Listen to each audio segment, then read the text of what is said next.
Сегодня все внимание масс-медиа приковано к Кировскому районному суду. Здесь собрались журналисты почти всех печатных и интернет-изданий Казани. Фемида решала, какую меру пресечения избрать отцу, который 7 февраля с 5-го этажа выбросил свою дочку в окно.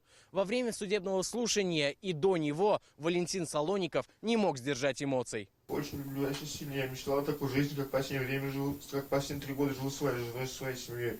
35-летний Валентин Салоников не может сдержать слез. В коридоре суда в окружении журналистов он извиняется перед своей семьей, называет ее самым важным в жизни и надеется, суд отправит его под домашний арест.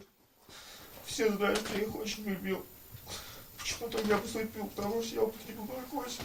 Сегодня Валентин Салоников обвиняется в покушении на убийство ребенка. По материалам дела 7 февраля в доме на улице Ильича в поселке Юдино он выбросил с 5-го этажа годовалую дочь. Девочка выжила только благодаря очевидцу, который успел поймать ее на козырьке магазина. Малышка с переломами рук и черепно-мозговой травмой находится в ДРКБ. В настоящий момент состояние ребенка средней степени тяжести, ребенок получает всю необходимую терапию. По материалам дела, в момент ЧП Валентин Салоников был в состоянии наркотического опьянения. Об этом он сегодня и сообщил судье, признав свою вину. Салоников совершил преступление в отношении собственной дочери, с которой проживал совместно, в связи с чем, учитывая тяжесть совершенного преступления, оставаясь на свободе, Салоников может оказать давление на участников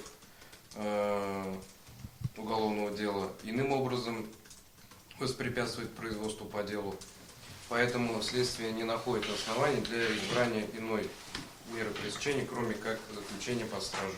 Адвокат Валентина Салоникова настаивала на домашнем аресте, как и сам обвиняемый. Он уверял, употреблять наркотики больше не будет. Намерен помогать своим 3 детям, годовалым двойняшкам и новорожденному сыну, а также жене.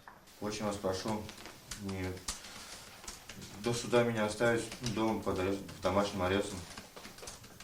Не собираюсь никакого давления оказывать. Доказательство того, что мой подзащитный в будущем будет намерен скрываться от суда и следствия, также оказывать давление на свидетелей, потерпевшего. Я считаю, что данных доказательств не представлено суду.